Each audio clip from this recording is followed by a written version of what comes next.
Alright, well, first off, thank you for watching this video. What I want to do today is I want to go through this video that I shot recently and really give anybody a brief overview of what I've learned over the last year of shooting video with the DJI Mavic and trying to edit it and make it look good. I spent hours and hours and hours watching YouTube videos, reading various articles. There seems to be information all across the board, and some of it useful, some of it not very useful. And I've also spent hours color grading the video, various video, using the Lumetri Color Panel in Premiere Pro. And honestly, I've had endless hours of frustration trying to make what I think is not great video straight out of the DJI Mavic actually look good and just something that you want to watch. The video quality has very high noise levels even at low ISO.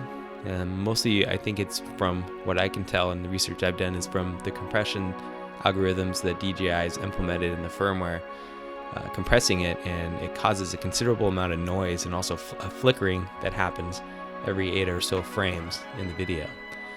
So what I want to do is kind of go through some of the quick tips that I've learned and show everybody how they might be able to improve their workflow when they're editing their video. First off, the difficult thing for me is to figure out exactly what mode to shoot the color profile in from the DJI Mavic. I've read plenty of articles out there and videos that said to use the D-Log, but for me personally, D-Log just does not work on my Mavic. It is unusable. It just does not work. It looks bad. So what I use is the art mode.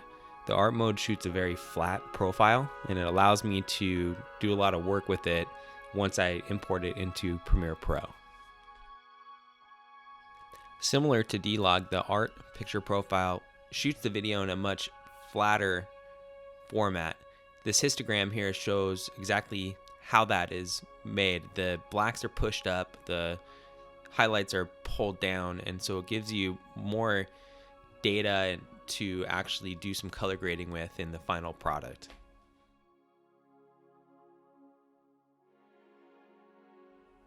The next important piece is how to do the actual color grading, and this can be challenging at times. There's 3 basic ways that you can alter or grade the color of the video, and the first is just through the basic correction on the Lumetri color profile in Premiere Pro.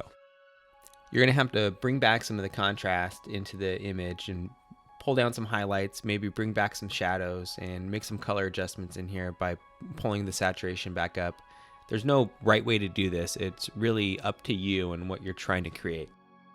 The next place you can make adjustments is in the curve profile from the Lumetri Color tool. This allows you to make some more fine adjustments to the global curve of the image and also select some of the individual colors that you can make adjustments to.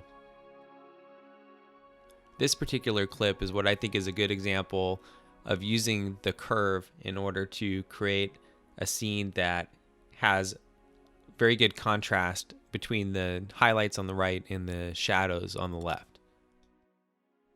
The next place that you can make substantial improvements to the video look and the color is through the color wheels. This is a little bit difficult to get used to at first, but it's broken up into 3 parts. You have the shadows on the left, the midtones in the middle, and the highlights on the right. And you can adjust each of these to different colors of your choice. This image here is what I think is a good example of using the color wheels properly.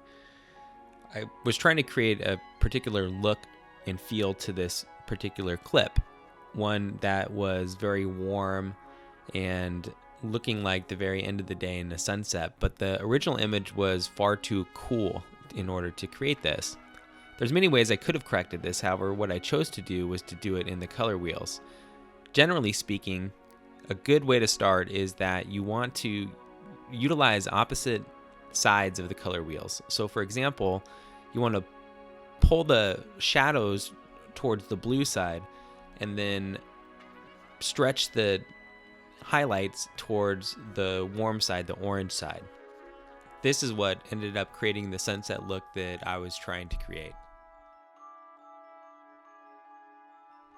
The next key to making a great looking video was to get rid of the apparent noise and the flickering that would occur throughout any video that was shot with the Mavic. For this, I used the NeatVideo plugin, which there is a cost to it, but in the end it was definitely worth it for me to pay for it because it got rid of not all, but much of the noise and also improved the flickering that was present in every single video that I would shoot. So thanks for watching this video, and I hope you're able to take away something that you can apply to your own workflow.